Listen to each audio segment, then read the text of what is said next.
E fica a confirmação do vice-primeiro-ministro que Cabo Verde pode vir a ter ou pode vir a aderir a este passaporte anti-Covid para que os cabo-verdianos possam viajar para todo o lado, e são protocolos e documentos que a União Europeia e outros blocos estão a adotar. Falando ainda da economia, o Grupo de Apoio Orçamental terminou a sua avaliação à economia nacional e, no final, reconheceu o trabalho do Governo de resposta à crise pandémica, mas recomenda ao Executivo que tenha uma maior prudência na política fiscal e a continuar a trabalhar no acesso adequado às vacinas como condição da reativação da economia.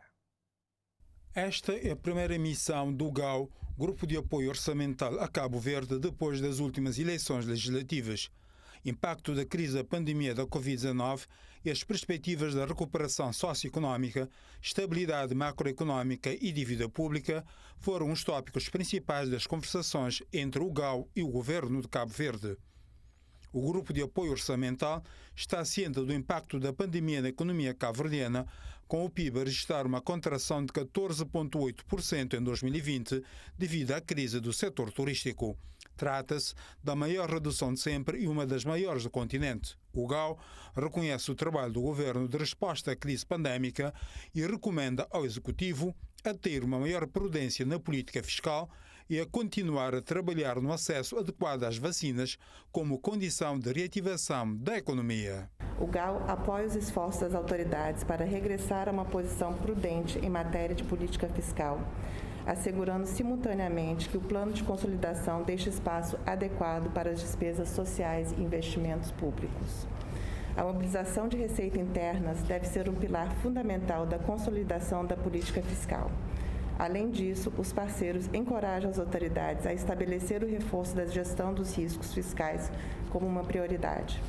Os ganhos que, com notável esforço, foram obtidos na redução do peso da dívida pública ao longo dos últimos 4 anos foram seriamente comprometidos pela crise, aumentando a urgência de medidas para melhorar a gestão da dívida e aumentar a sua transparência.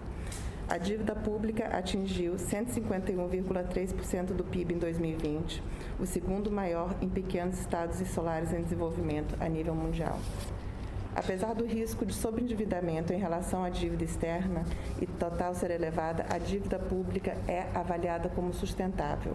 O governo vinca estratégias transversais de curto e médio prazos para voltar a colocar a economia do país nos eixos numa situação de pré-pandemia que passa por uma política de reduzir os riscos fiscais associados à gestão das empresas públicas. Temos uma estratégia múltipla para o problema da dívida. Ela é, no curto prazo, uma dívida que é sustentável, não há nenhum problema de sustentabilidade.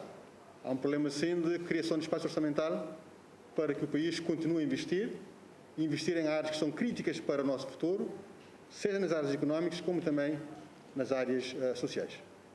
Nós temos um programa muito forte de privatização, de concessão e de reestruturação das empresas públicas, que tem como objetivo, por um lado, aumentar a eficiência dessas empresas, prestar melhor serviço aos cidadãos, mas, por outro lado, também reduzir os riscos fiscais que impendem sobre o Estado de Cabo Verde quando essas empresas mantiverem-se no perímetro do setor empresarial do Estado. Portanto, esta nossa preocupação também, no sentido de acelerarmos a agenda de reformas, de privatizações e de concessões e de reestruturação das empresas públicas, tem a ver também com o nosso objetivo de reduzir o risco fiscal que advém da gestão das empresas públicas.